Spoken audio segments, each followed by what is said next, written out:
Welcome back, everyone, to the Coaching Summit. It's great to be with you all again. My name is Gabriel Powell, and I'll be your host for this workshop. Today, David Treleaven will be exploring trauma-sensitive practices for wellness professionals. David is a coach, writer, and trauma professional whose work focuses on the intersection of mindfulness, trauma, neuroscience, and social justice. He has a doctorate in East-West psychology from the California Institute of Integral Studies, and he's a senior teacher and program design manager at the Strozzi Institute. You may be familiar with his book, Trauma-Sensitive Mindfulness. If you've read that, let us know in the chat. David, you're also a very gifted teacher, which is why you're a recurring faculty member on our Power of Embodied Transformation program, which is a program that teaches somatic coaching. So today, we just have an hour and 15 minutes for this session, and we'd like to make it as interactive as possible. So David will be encouraging questions along the way. And then I may invite some of you to unmute yourself and bring your questions live for everyone to hear. Along the way, as David is speaking, go ahead and type your questions in the chat box, as some of you have already started. I'll be curating those along the way and presenting them to David as we go. So I would invite you to just take a moment to settle into your chair, take a deep breath, and open to the curiosity. What might we learn in this session? So with that said, I'm going to hand it over to David. Thanks, Gabriel. Appreciate it. Gabriel and I have worked together now, feels like a couple rounds, so it's great to be partnered with you. And thanks all for being here. I'm really excited for this topic. Some of you might have been part of these last couple of weeks of these sessions. And I just love the work. I love this Coaches Rising program, what they're up to. And I was just saying to Gabriel 5 minutes ago, the way it brings together people from really all over the world. So happy to be with you and let you know a little bit about my work. And I wanted to start actually just with a brief centering practice that we actually do in the Power of Embodied Transformation. I'm in Berkeley, California. I'm originally from Toronto, but I'm here in Berkeley. And for many of you, I think it'll be evening. So wanted to actually just give you a moment to settle in to this session, wherever you are, and also give you a taste of the work that we do in the Power of Embodied Transformation course. So this will be just like about like a 2.5 minute practice. So you can find yourself, if you want to stand, you can. Otherwise, you're just seated comfortably, and with a breath, go ahead and intentionally shift your attention from thinking down to feeling. So we're making this conscious shift into the body, which is part of the topic that we'll be in today, about how do you work with people skillfully around somatic sensations as wellness professionals. Language of the body can be in different domains. It could be temperature, like where you feel more heat or coolness, or more pressure, or more movement. Just have this conscious moment of really feeling how you are, where you be, how you come into this call. And you can also just notice your mood. What's your mood coming into the call? This is sometimes something that I'll do with clients is if I'm helping them to start to access sensations, I'll ask them their mood, and then I'll ask them, what is it that told you that was your mood? So if you have excitement or boredom or whatever's here for you, try to find what sensations told you that.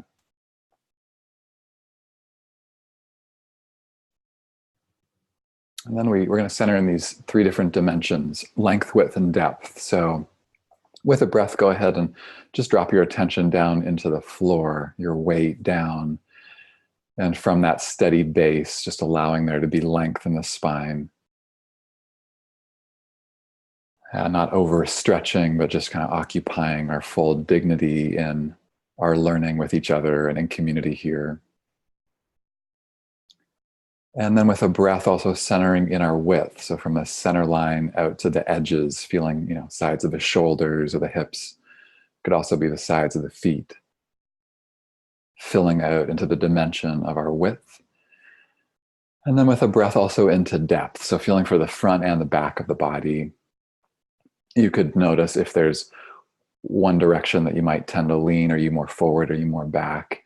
And just see if you can feel both, just to keep filling out into your full dimensionality of your width, or sorry, your depth. And then a final piece here is just centering inside of any intention that you have as a learner. What brought you to this call? What has you inspired right now? Just really knowing for yourself, like why make this time for this topic you're learning? You just let that shape and organize you.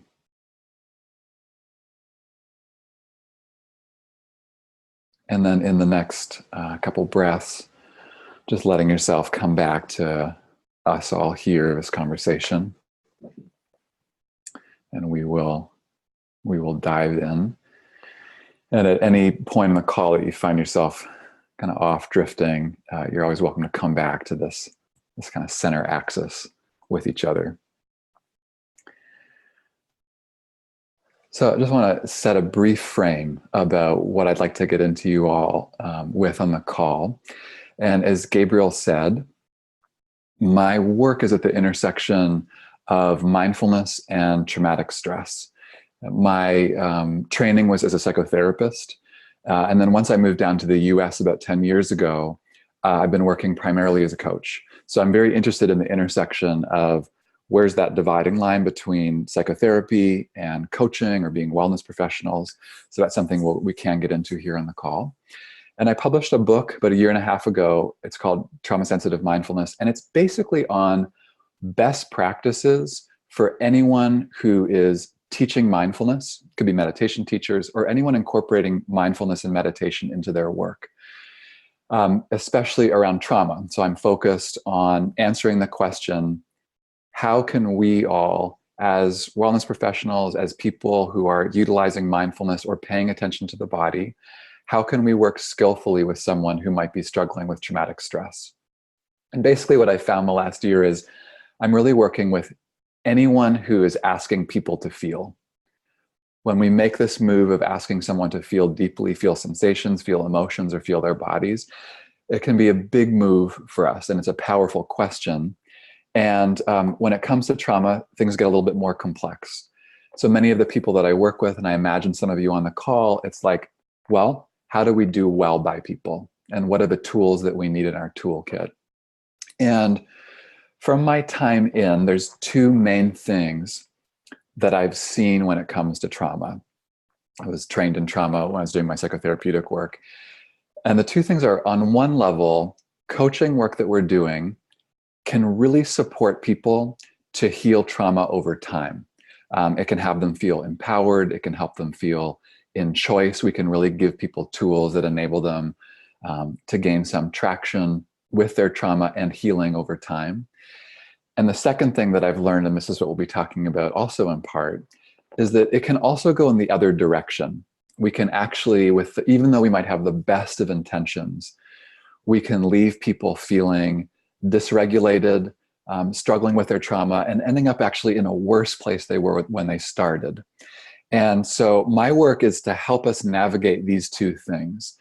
Like, how can we, as wellness professionals, how can we ensure that whenever we're encountering trauma in any way, whether it's in a group or with a client, how can we make sure that for that moment that we're joining with people, that their experience with us is a healing one, that we're really supporting them inside their healing with trauma?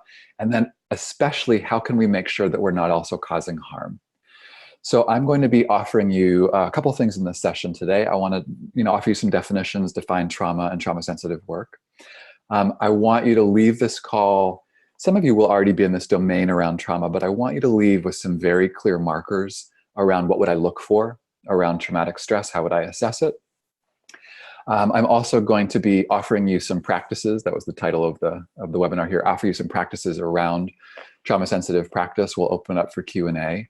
And I just want you all to feel like you're leaving this call, that it was worth your time to come. I know it's no small thing to jump on a live call. I want you to leave feeling like we were in the landscape of this conversation around trauma-sensitive practice, and that you're leaving with some very practical tools that you can implement right away. So that's what I want to get up to. And before we do that, one of the things I've found that I really love about this work is that we come together. It's also a chance for us to meet each other and be in community together. So I talked to Gabriel about this, and we just want to spend about 6, max 7 minutes here, but we're going to send you off into breakout groups. And this is a chance just to know who's here, meet some people. And here's what we'd like you to do is that first just do a round. It'll either be groups of, I think 3, 4, or 5, depending on our numbers right now. Just first do a round of your name and where you're coming from, where you are in the world. And then after that, try to be sensitive for time. You'll really just have about a minute each. I'd like you to name either one place that you feel like you're really thriving inside your work, or one place that you're challenged or that you're struggling. So Gabriel's putting it here in the box, but first round, name where you're from. And then second round is just name one place that you're feeling like you're thriving, or it could be one place that you're struggling and in questions inside your practice. So welcome back. So here's where we're going to go. I'd like to spend a little bit of time, maybe 5, 7 minutes, just setting some basic framing here around defining trauma, and also talking about, well, what do we mean trauma sensitive? And I have an experiential practice that I want to do with you all to try to elicit, okay, like what's trauma sensitive and how can we be trauma sensitive professionals or practitioners? And then I'll spend a little bit of time talking about, well, why is it that asking someone who's struggling with trauma to feel their bodies, why can that sometimes be dysregulating? Like, what's the setup that people can face inside a practice? What's a problem that we should be aware of? And then I want to tackle the question, I meet a lot of coaches, especially in this forum, who say, is it okay to work with trauma? How can I work with trauma in a way that's ethical and skillful? So I'll address that. And then I'm going to get right into really the takeaways, which is, what are traumatic symptoms that you can look for? How can you recognize trauma? And then I want to do a couple practices around what's called resourcing, which is really like, here are the trauma sensitive practices that you can utilize right away with yourselves and also with your clients. So that's where we're going to go. And as Gabriel said, feel free to, at any point, jump in with questions here. He'll be moderating and checking the questions. So please include them in the chat box.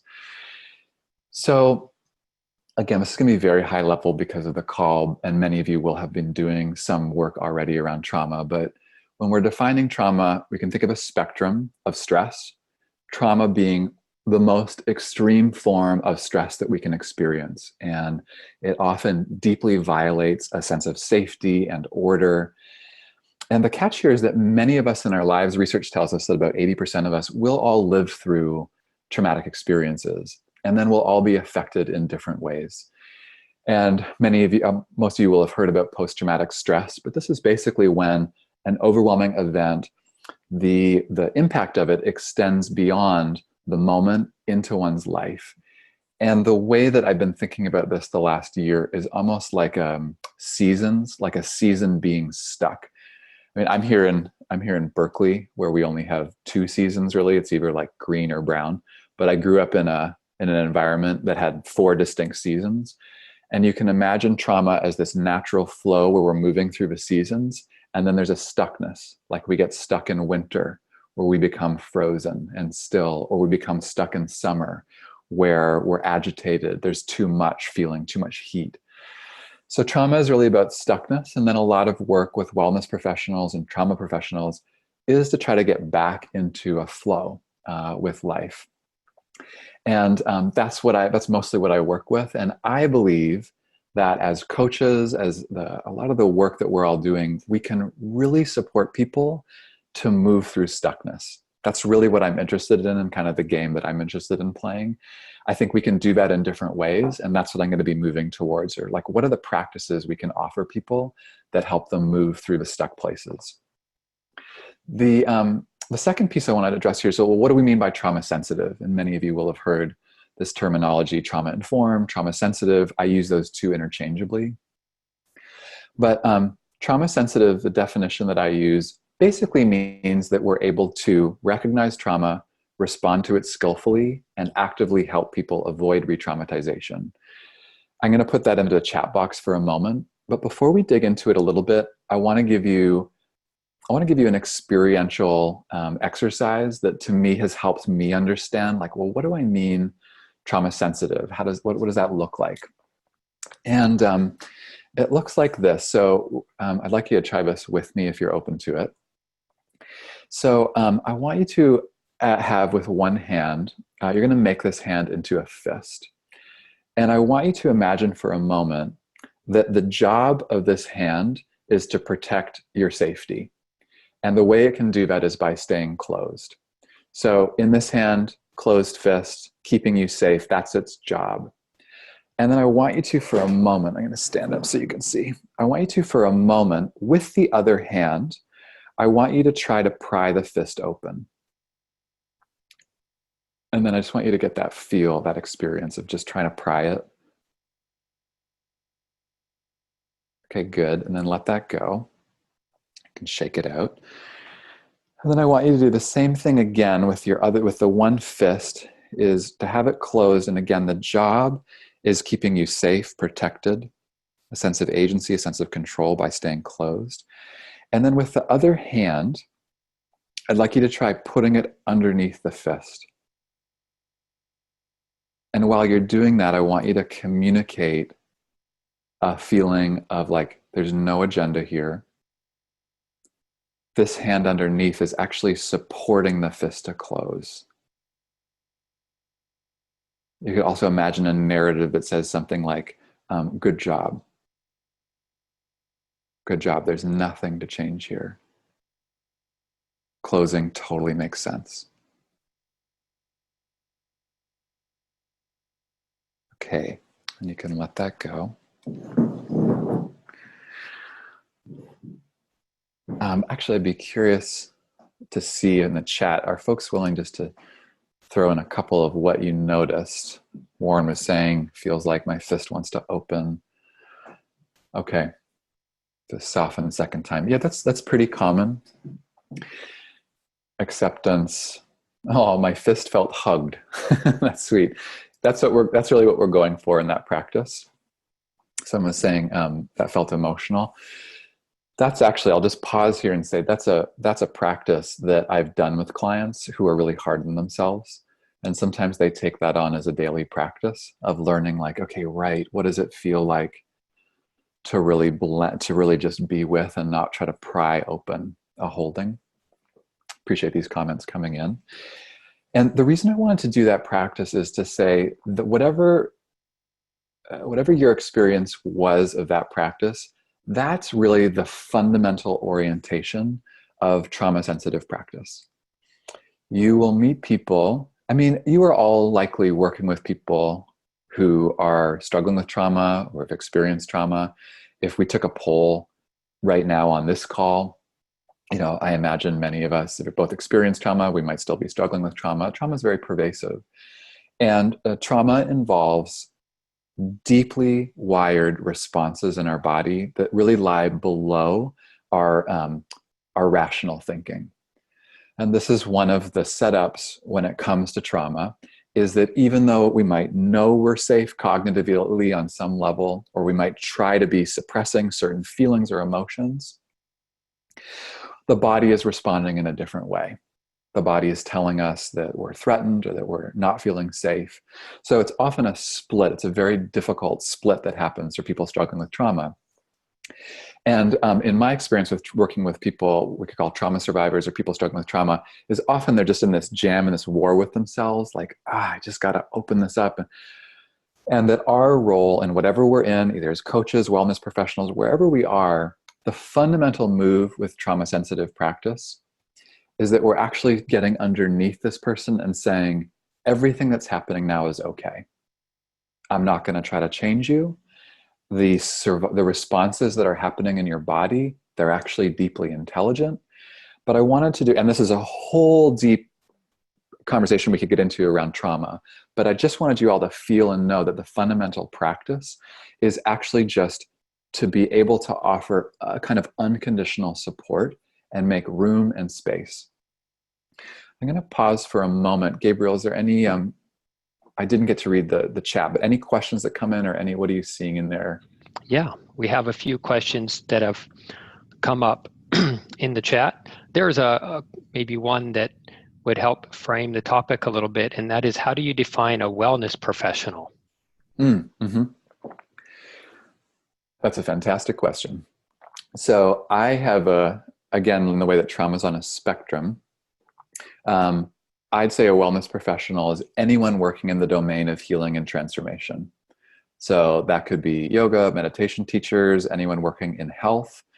And on the spectrum, there's going to be this moment of people who are working as clinicians or professionals who are trained as a psychotherapist or a social worker.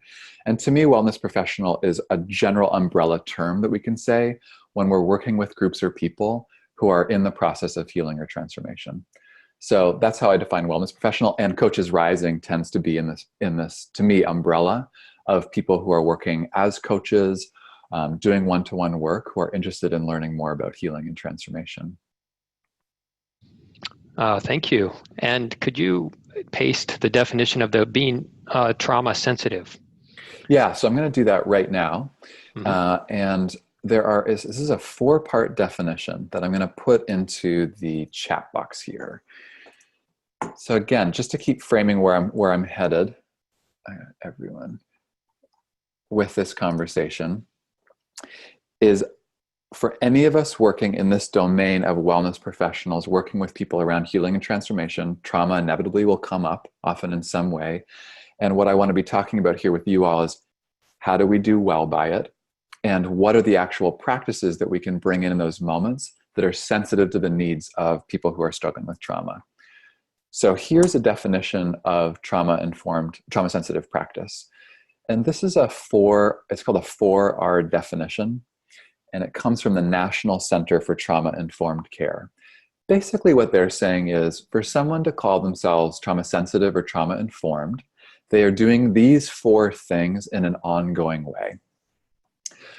So the first is, I'm going to talk you through this, realizing the widespread nature of trauma. So they're versed in the fact that a lot of people experience trauma, and they're doing some study and research about how prevalent it is. Second is being able to recognize traumatic symptoms. Third is being able to respond effectively. And then the 4th is actively avoiding re-traumatization. So I want to differentiate just for a moment between what's called trauma-sensitive work and trauma-focused work. So you might meet people who actually are saying, I want to focus on trauma. That's my work. Trauma-sensitive work means, in any domain that we're in the background for us, we're keeping these 4 R's in mind. We were walking into a room, we're not surprised if someone comes to us and they go, hey, I'm having this intense experience. We're just in the background really tracking for being able to recognize traumatic symptoms, respond to them effectively, and all the whole while making sure that we're avoiding re-traumatization, that we're not making things worse for people. That's what I want to talk about with you all is, A, how do we make sure that we're not making things worse? And B, what are the practices that we can offer people inside of our different work? Thank you, David. Yeah. We're getting some really good questions around how to work with trauma in coaching situations, but I kind of want to hold those just a little bit. And maybe you can begin by talking about how trauma can change, or how to work with trauma in a coaching situation. Yeah, anything specific around it? Just more like, what are the ethics around working with somebody with trauma? When do you know to approach them? And how do you know when they're ready to go forward with a coaching program, or when maybe coaching isn't the right step and they might need some psychotherapy? Absolutely. Yeah, this is a great question. So and I think this is kind of the doorway in. I'll paint in somewhat broad brushstrokes here that in my experience, when people have asked, well, when I'm talking about coaching and psychotherapy, how do I know when someone is, like this question, how do I know when someone's ready for doing some healing work, or whether coaching is going to help them? And the first thing I say to people is, based on the people that I have met inside this community, many of you will just know. You will know intuitively on some level whether the competence that you hold and the work that you've done, whether you're going to be able to support people. So I just want to trust, for you to all trust yourselves in knowing you will have an intuition about, is the terrain you're in something that you need support with, or it's like, no, I can hold them here. So that's just a first pass. And then if we take it a step further inside of the International Coaching Federation and we get more specific, we do have an ethical responsibility of not necessarily going deeper into someone's trauma if we're not trained as a trauma professional. So here's the way that I tend to think about it. When I was trained as a psychotherapist, it was often looking backward. So I would be asking a lot of questions to say, what happened to you? Tell me about your trauma. And we were also doing a lot of work to try to resolve the past. In general, in my experience, coaching work is more forward-looking. Like, what would be possible in your life? What are your goals? We're directing people in the direction of their future. Now, that's very, very general. Of course, we're going to get into moments where we're actually talking about people's past and how that relates to their goals.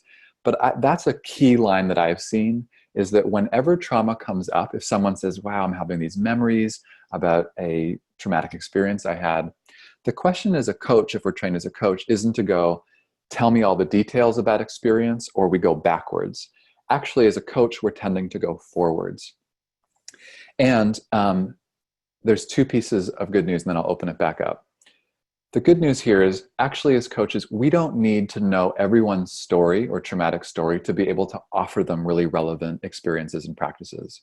We can still be enabling people to really, what we call, self-regulate. We can basically support people without having them get into the whole story.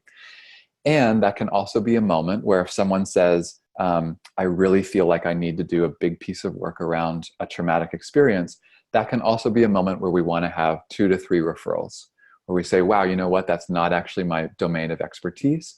So I'm not going to ask you deepening questions into the trauma, but I'd actually like to refer you to 3 people who specifically work with traumatic stress. So that's kind of a general pass.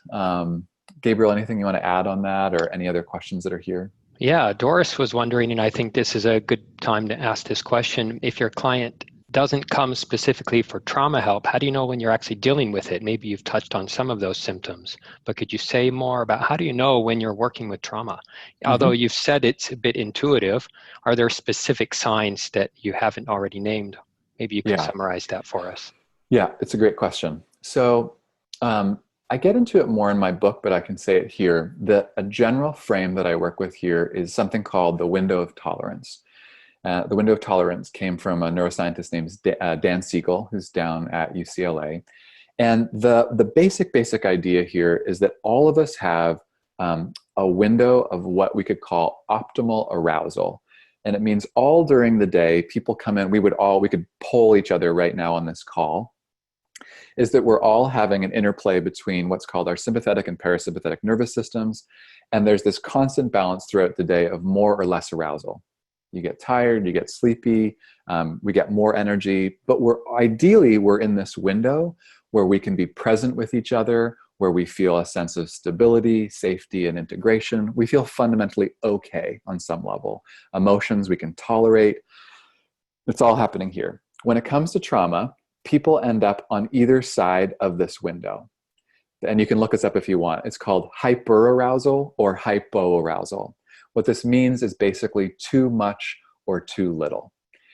So with that said, a broad brushstroke is, if you are doing coaching work with someone and you feel like they are constantly having the experience of actually life is either too much, meaning they're having intense, dysregulating, and intrusive thoughts. If they're feeling super anxious, they can't come back into just a feeling of wellness and feeling okay. Or if they're getting very numb, dissociated, and it's too little, that can be an indication, and I'll talk about this in a moment, that you're in the terrain of traumatic stress. Now, I'll back up and say one more thing. A lot of the people I work with, our jobs as coaches is not necessarily to diagnose whether someone has traumatic stress. That's in the domain of psychotherapy. It's like, okay, let's differentiate. Does someone have post-traumatic stress disorder? Our job as coaches and wellness professionals is actually to be asking the question, is this person able to stay in a feeling of safety, regulation? Are they feeling more a sense of well-being? We don't have to worry about whether it's trauma per se. But a general frame is if someone is experiencing too much or too little inside of our sessions, that may be a time to have a conversation with them about traumatic stress and whether we can hold what they actually are wanting out of the sessions. Gabriel, I'm wondering if this would be a good time to actually talk about the different symptoms of traumatic stress. Because I want to start, I want to keep moving us towards, hey, what are actual practices and resources that we can offer people? But I also want you to know this is the second R, is being able to recognize, like, how would I know? And I think this is such a great question that just got asked. And there are lists that we can look to. So Gabriel, you had these in the, do you still have them that I could put in the chat box? So two things here. The first is there's going to be a PDF that Gabriel's going to be able to link that is a very detailed list for those of you that are interested in what are some nonverbal symptoms that I could look for that would help me know if someone might be struggling with trauma. And then I'm going to pull up chat. And then Gabriel, if you could put in the traumatic symptoms, that would be really helpful. So we're going to start with body and somatic here. So here are some examples of body and somatic. So if someone's experiencing extreme agitation, they can't relax, they're hyperventilating or difficulty breathing, an exaggerated startle response, where, you know, if you ever have someone where you touch them on the shoulder and it feels like they jump and it's too much. Increased heart rate, hot flashes, flushing, or sweating. Again, this is not to say that you could necessarily diagnose trauma through these different nonverbal signals, but it's just something that you can start to look for inside of your practice. Gabriel, if you could put the two others up, the cognitive and emotion-based, I just wanted you all to have a list that you could go to of here are some different things you can also look for if you're having these conversations with people. This could be racing, repetitive, obsessive, or intrusive thoughts, rapid or disorganized speech, or if their executive dysfunction seems impaired, like, oh, they can't, memory's not working too well, or planning, decision-making. And then also here's some different pieces around emotions. So these are, again, I just wanted to spend the first bit of this call really saying, okay, how can we know the terrain where we might be in working with someone who's struggling with traumatic stress? What are some symptoms we can look for? And then I'd like to move, in a moment, I want to move towards what are the actual trauma-sensitive or trauma-informed practices that we can be offering people along the way. And I'll just pause there for a moment to see, Gabriel, if there's any questions you want to bring in before I move there, or if we want to bring in a Q&A with someone live. Mm-hmm. Yeah, I just want to let everybody know that a PDF with a very descriptive list of signs of hyperarousal and signs of dissociation will be available in the course environment on this session page.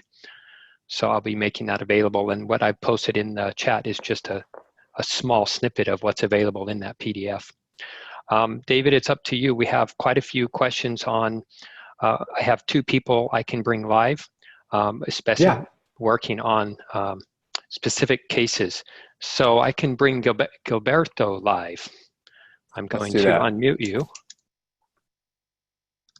Gilberto, you're live. Oh, thank you.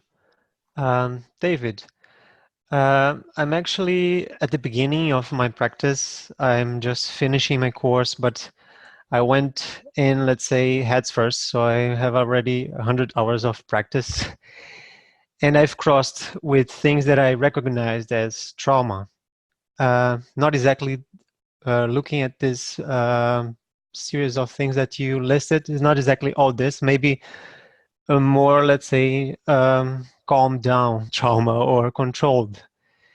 And my rule of thumb, because a lot of times when I recognize that, I wasn't sure if I should continue working with it or I should stop and say, well, look, we should not go there.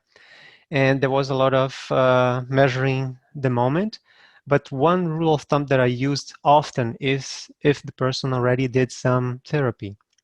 Because for me, like if the person did some therapy, we would be revisiting something. We would not be discovering new things that maybe they would not be able to deal with.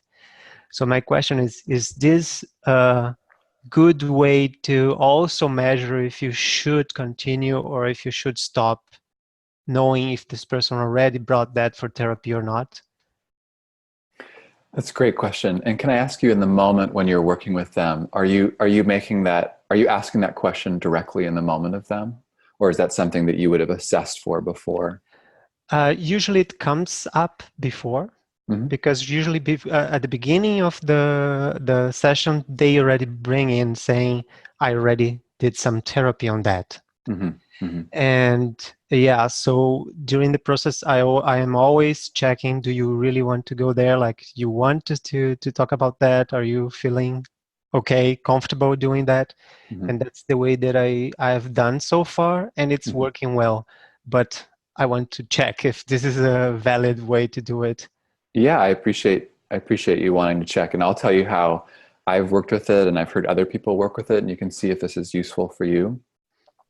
That can be a useful frame, and I've had the experience of they might be working with a trauma professional or in psychotherapy, but it doesn't necessarily mean that they're actually doing good trauma work with the therapist. And so I do two levels of assessment. And the first would be, at a very basic level, are the sessions helping or not? That's the one thing I want to follow up with. So if we feel like, intuitively for all of us here, if we feel like we're in the domain of traumatic stress, that we want to follow up with the person after the session, or at least the next time that they come in. Did that session and the work that we did leave people more inside their window of tolerance with a sense of well-being, agency, and self-regulation? Or did it create more dysregulation, leaving people feeling spun out, unable to integrate, and in a bad place? To me, that's the first layer of saying, okay, well, that might be an indication that this person or I as a practitioner need a different form of support here. But then to your second piece, Gilberto, I think there are moments where I've met coaches, I've been one, where someone is wanting to continue doing work with me, but it feels like they have not actually done trauma work. So they actually also are working with a trauma professional at the same time that they're working with me. They might go back and forth, but for me to know in the background if someone ended up being suicidal or they were having really intense flashbacks that I wasn't prepared to work with, I knew that in the background they were connected to and seeing a trauma professional, could be a psychotherapist. So those are kind of the two levels that I work with inside of practice. And I found it really helpful. But how does that land for you?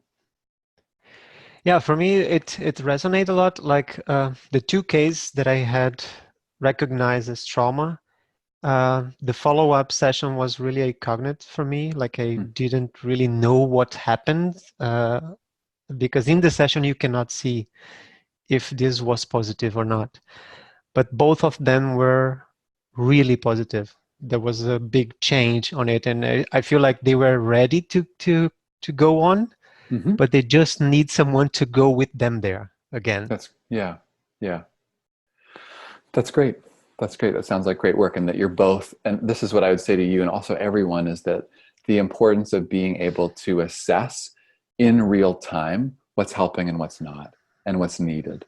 And instead of it being a secretive process, like, oh, I have to be hiding in the background, like, we get to be very transparent of saying, hey, I want you to get the best care possible here. Let's just have continual open conversations about how the sessions are going and what you need.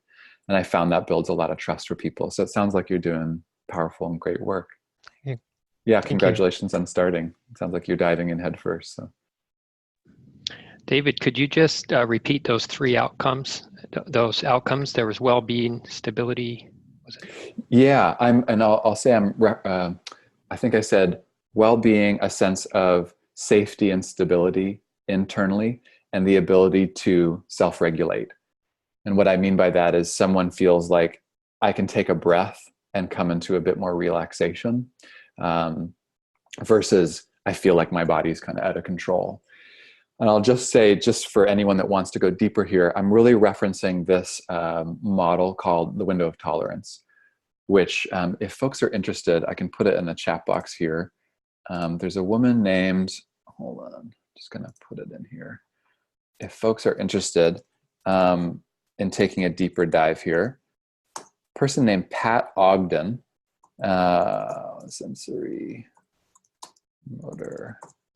Even though this is a psychotherapeutic text, there's a bunch of really great information here around trauma and trauma-informed practice. Pat is a psychotherapist who's been doing a lot of great research, and she took Dan Siegel's model and basically mapped it onto trauma. So she goes through different lists of saying, how would you know someone's in the window of tolerance? It's also in my book. And that basically there's a lot of different things that you can look for, but that someone has a sense of safety. It doesn't necessarily mean they're feeling happy. I'm not putting it that way, but there's a sense of they can tolerate what's happening for them emotionally, cognitively. And then she also talks about what happens when someone's outside their window of tolerance. So that is a place to look.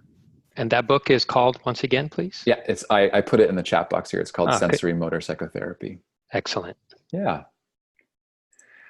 So where would you like to go next, David? We do have other questions, but you might have an agenda as well.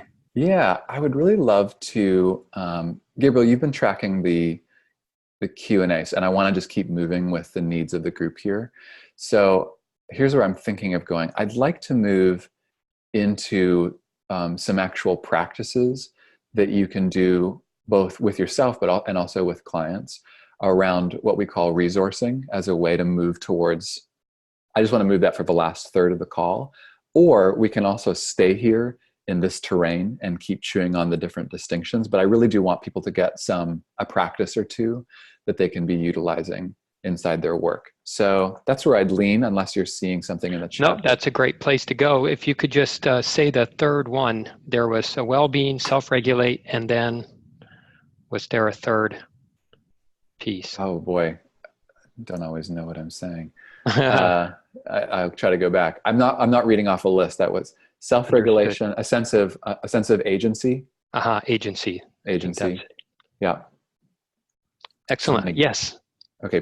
I see some people are like, yes, practices. Okay, we'll do some practices. So, okay, there's two that I want to do. So, pivot. We're making a pivot here. To me, the deeper I've gone into this topic, what we can, as again, quote unquote, wellness professionals, as people inside of coaching, one of the most powerful things I think we can offer people are practices around resourcing. Now, many of you will already be working with this, have heard about it, but resourcing is a place where we're helping someone's nervous system become resilient. We're giving people tools to enable them. When you get back to the window of tolerance, it's actually a place that increases one's window of tolerance, increases a sense of choice, agency, well-being, like I get to feel like I'm in choice and control over my life, versus I just feel like at any moment my body's just going to take over and I'm going to feel terrible, which is really a big part of trauma. And we can offer these practices, and we want to give people tools that they can practice outside. So this has been a really big focus of my work, and I want to do a couple with you. So the first one I want to do comes from a methodology called somatic experiencing, which many of you might have heard of. Somatic experiencing was created by Dr. Peter Levine, and it's a psychotherapeutic approach to healing trauma. And there are a lot of wellness professionals who do somatic experiencing training. I was trained in somatic experiencing. It's a very, very grounded and helpful methodology to give people some grounded tools. So I want to do one with you, and it'll be about I think it'll be about 4-minute practice, and it's kind of a guided meditation. Basically, what I'm going to be doing is asking you to connect with something in your environment that you find in the direction of pleasurable, or something that gives you a good feeling. And then we're going to be doing a little bit of toggling back and forth between that experience and what's happening in your body. So if you're up for trying it, let's do it. You can stay exactly where you are. And just take a moment here. We've been in a lot of conversation. But just take a moment here and again, drop from more cognitive thinking world down into feeling. Purposefully shift down. into the body to include more. And just let's get a baseline here of you just noticing what's your mood. Where are you? What has your attention here?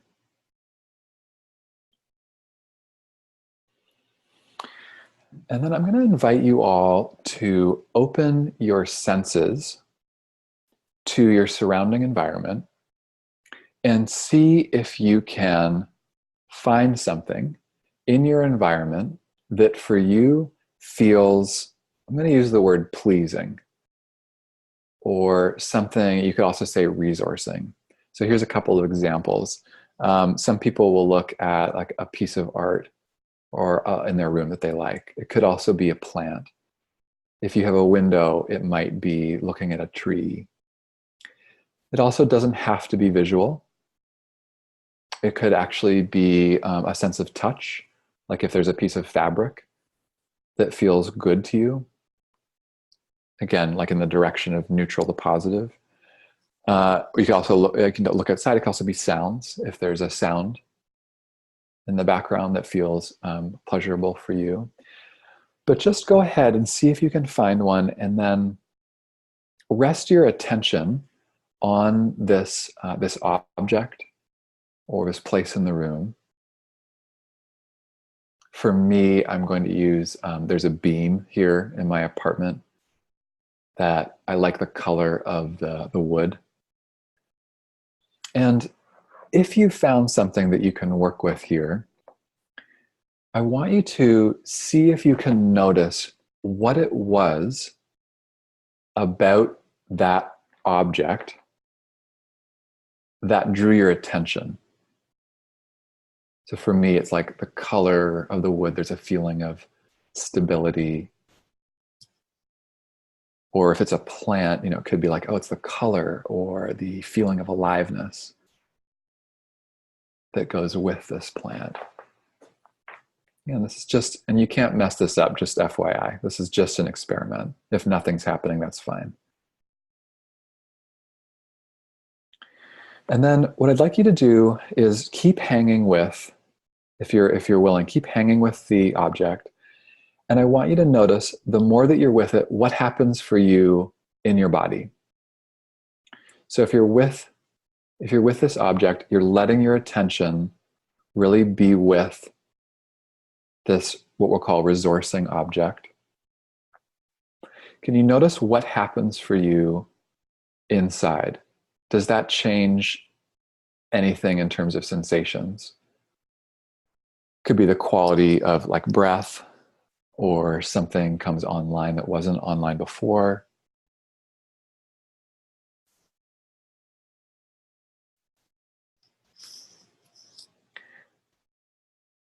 Again, just be in the experiment here for another like 15 seconds, is be with this resourcing object. And the more that you're with it and that you notice what is resourcing about it, does it shift anything for you inside?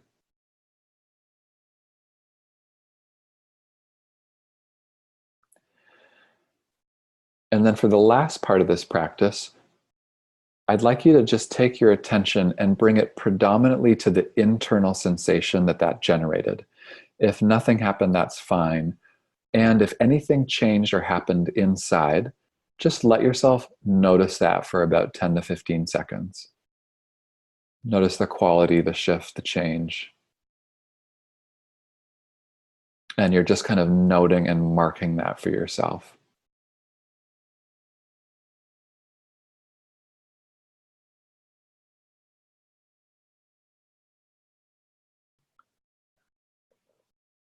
Okay, good.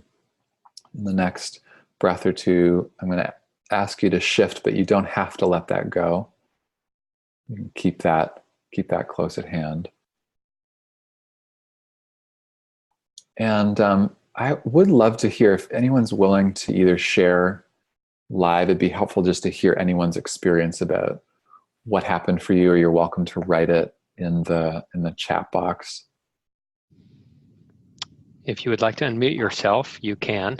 It's on the bottom left side of your screen. Feel free to speak your question or your what came up for you. Or I can speak, Gabriel, that's okay.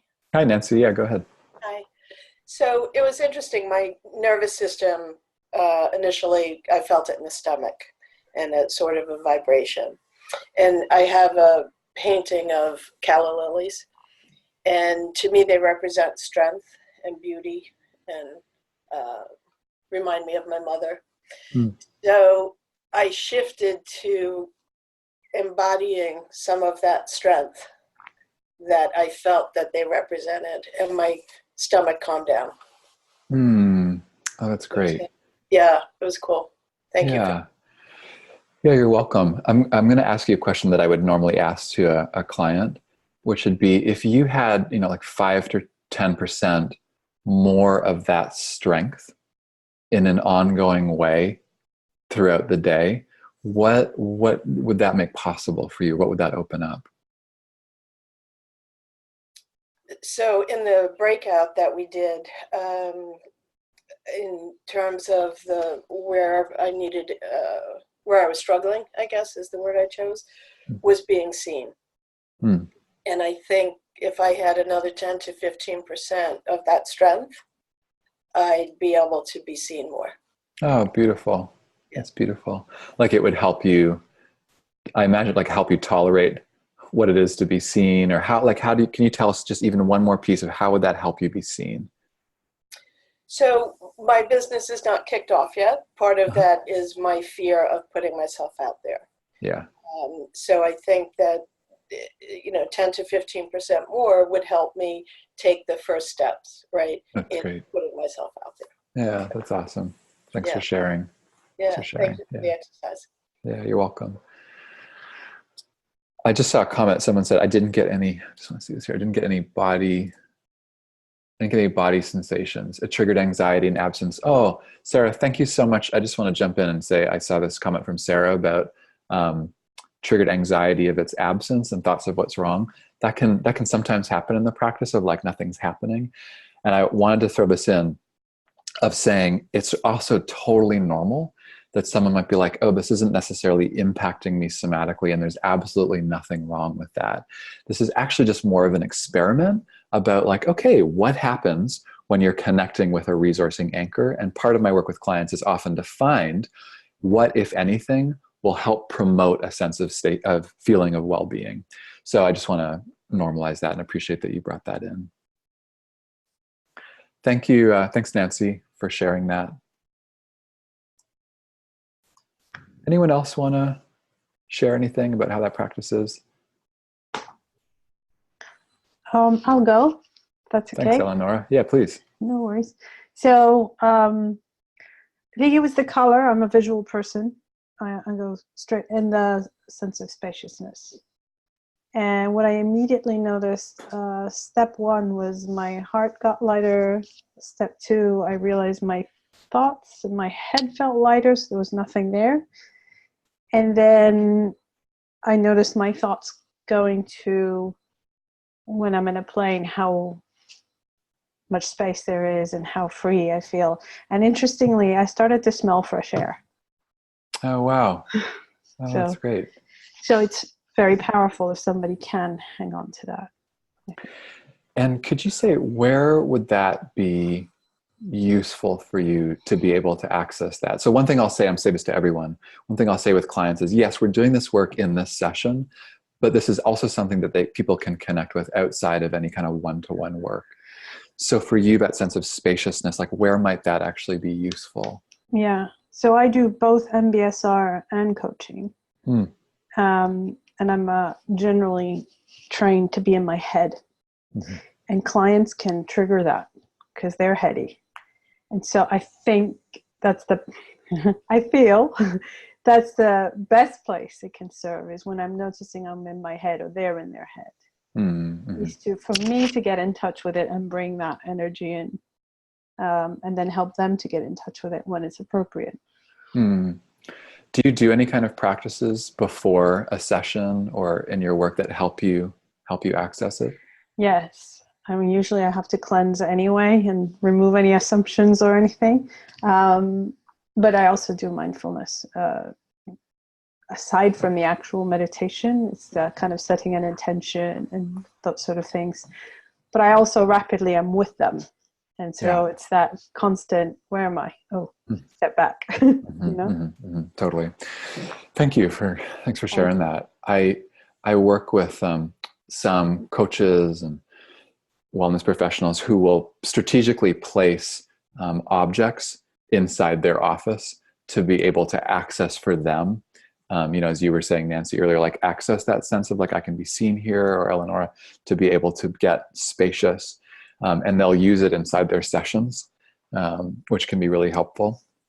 And there's just one more thing I wanted to say here. If you were to do this practice with people, is that sometimes our resilience can live, or a sense of resource can live very close to also to pain and trauma or difficult stories.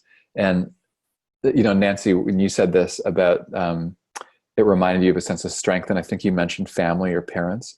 And I've done this with clients where they'll be like, I feel this tree and I see the green, I see strength. And it reminds me of this past relationship that was so bad. And it just takes them, it just like tanks them into this place.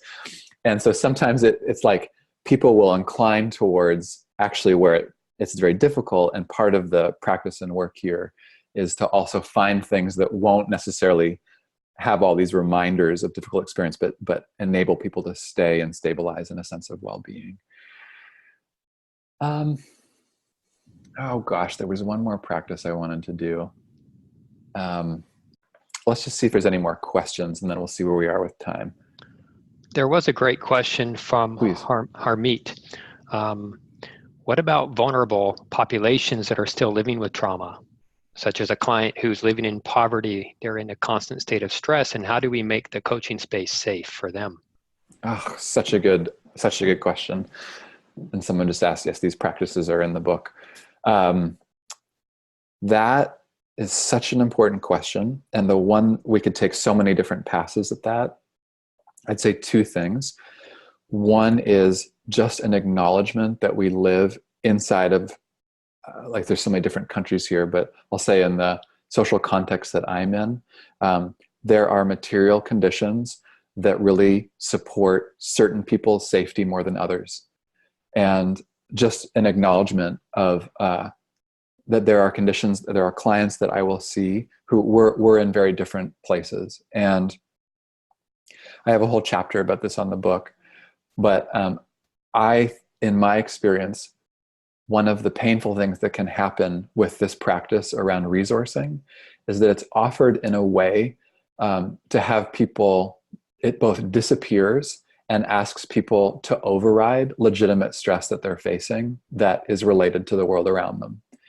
And that it's actually very disrespectful to say, oh, if you just did this resourcing practice, that would take care of things. Whereas actually in actuality, it's like, no, if we back up, people are in sometimes very violent circumstances or conditions where failing to acknowledge that actually will just break trust with a client. So I appreciate the question. And to me, when I've been in this conversation, to whoever asked the question, it's a constant, well, two things. One is respecting the practices that the person already has to survive those conditions, knowing that there is a wealth of resource that's already there for that person. And then being in a constant question with the person of, are these practices supporting you outside of this session? And really like leaving it to the person to answer that question. Because I don't want to, I think sometimes when I've worked with someone, I was actually working with someone who was in a juvenile detention center, and I had a lot of assumptions like, oh, you don't want to open up in that space. I had a lot of different projections and assumptions instead of just asking them, as Shola was saying, yes, exactly, trusting them, not trying to fix them, but actually just empowering them, offering them practices. So I guess the big answer is like knowing social context, really having that inside of the mix. And I talk about that in the book, about the importance of it. I think at this point, best to just keep taking a couple more questions, Gabrielle, or if you want to put anyone on live, let's do that. Yeah, there was a great question that just came in from Rem. What is your sense of how the coach being well regulated in themselves supports the client's regulation? Yes, amazingly, there is some fantastic research on this that you would all, I think I'm guessing a lot of us on the call would already kind of intuitively know that the more that any of us are inside of a window of tolerance, the more we enable someone to be inside of theirs. And the technical term for this is psychobiological regulation. Like you all know this, like we're regulating off of each other all the time. And when you're having a hard day, or if you go into a session extremely tight, then and odds are, as I've seen over time in my clinical training and just talking to hundreds of people over years, that will have an impact on the client. And the more that we have a sense of well-being, spaciousness, and room inside of ourselves, the more that we become a ground for people to work with. So I reference a couple studies inside my book around this of, again, this is coming up here, Suzanne said this, and I love this, like we go in curious, we don't have an agenda, we don't know what's best for the client, and we can go in ideally regulated. I do this practice, this resourcing practice before any session, so that ideally I go in with lots of room and lots of space. And people feel that when they go into the session with me. So you could think for yourselves here, like answer that question for yourself. What are the practices that best support you to go into sessions with a lot of room and a lot of self-regulation? And are you in the practice of actually doing that? No good, bad, right, wrong, but just noticing for yourself, like what really supports good sessions and what doesn't. Thank you, David. Mm-hmm. And the final question, do you have any resources for practices outside of what you've mentioned today that you can point us to? Yeah. I'm not just going to do a shameless plug of my book because that's not what I'll do. I'm trying to think of places I'd encourage you. So somatic experiencing is a very practical methodology that I found very helpful across the spectrum, not just for trauma professionals. So you could do some searching online for somatic experiencing practices. You could specifically type in, I'm gonna put this in the chat. You could type in the words titration and also pendulation. These are two concepts that I won't get into too much here, but some of what we were just doing relates to this. And you can find practices that are very helpful for people in terms of somatic practices that help people regulate. Somatic experiencing would be one. And there's one more I'll give here is, it's called The Body Remembers. It's by a writer named Babette Rothschild. Some of you will know her. She's a trauma specialist who lives I think in LA. And there's 2 volumes of this book, The Body Remembers, but there's a number of great practices. Patty likes it, which is great. But there's a number of really great practices. I met Babette a couple years ago, and she did some work with me around the book, and just like super practical. Body Keeps the Score, Samantha mentioned for sure. The Body Keeps the Score, I'll mention, doesn't necessarily have a number of practices. It has a lot of fantastic information if you want to learn more about trauma. Body Remembers, I think, has a bit more actual practical practices that you can bring in. And I think for this continued conversation around the intersection, like how do we know when or when not to work with trauma that Gilberto, you were talking about earlier, that can be also a great place to look. Excellent. Thank you so much, David. So where else could we find out more information about you? Yeah, so I will, I just saw another spell of Essentious, yes. I'm going to put in I'll put in my website here. And what's happening for me is if anyone's interested, I'm basically doing this work around anyone working with mindfulness meditation. So if you're asking people to pay attention to their bodies, I'm doing, that's where I do courses. I do the newsletters that I put out really has information on this, where I'm sending out articles. So if you're interested in this particular intersection around attention, trauma, and the body, also social justice put in there, that kind of mix, then check out the site, see if you like it, and then you're welcome to sign up for the community. And there's also my teaching gigs are on there. And then one last thing is I'll also be doing work with Coaches Rising called The Power of Embodied Transformation. which is a course that Gabriel will say more about in a second, but we had a blast last year, and we take a deeper dive into all these topics. So that can also be a great place if you want more. Excellent. Awesome, David. Thank you so much. It's been a really rich and informative session. We answered a lot of questions. Thank you, everyone, for your participation as well. We had a lot of questions that we were unable to answer. I would inform you, I would suggest that you go to the private Facebook group if you haven't already, and you can continue the conversation around this. So I just have two more announcements. Coming up next, we have a live workshop with Gabriel Wilson. He'll be talking about integral diversity and inclusion. That'll be a really fun session where Gabriel will guide us through an experiential practice and help us to have more awareness of the world around us. That'll be coming up in just 45 minutes. I'll be opening the room up in 30 minutes. And then I have a very exciting announcement for you all. Anybody interested in somatic coaching, as David just mentioned, we're going to be running the Power of Embodied Transformation, a live online course that will be in June and will run until September. So it's about 13 weeks. It's a great way to dive deep into somatic coaching. We have practice groups, we have sessions every week, there's homework, we have integration workbooks, and of course all sessions are live and recorded, so you can always catch up with them.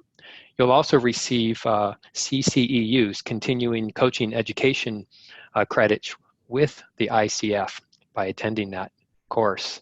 If you're interested in hearing about the early bird registration as soon as we open it up, and get sent some free resources and sample classes, then I would invite you to visit coachesrising.com/poet or Power of Embodied Transformation.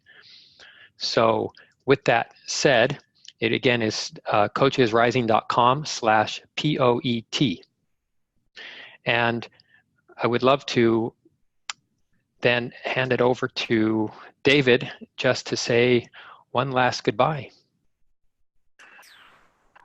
Thanks, Gabriel. And just want to thank everyone for coming. I've been scrolling through and seeing your faces, and I don't know, I just love connecting with people who are on the path and doing work, really good work, and just appreciated the little back and forth. I actually just wish we had more time.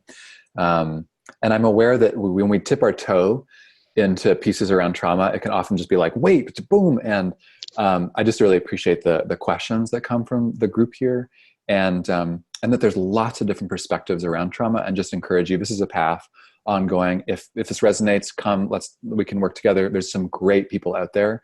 So just encourage you all to stay the path, and yeah, have fun with your practice, and looking forward to connecting more later. Really appreciate your presence.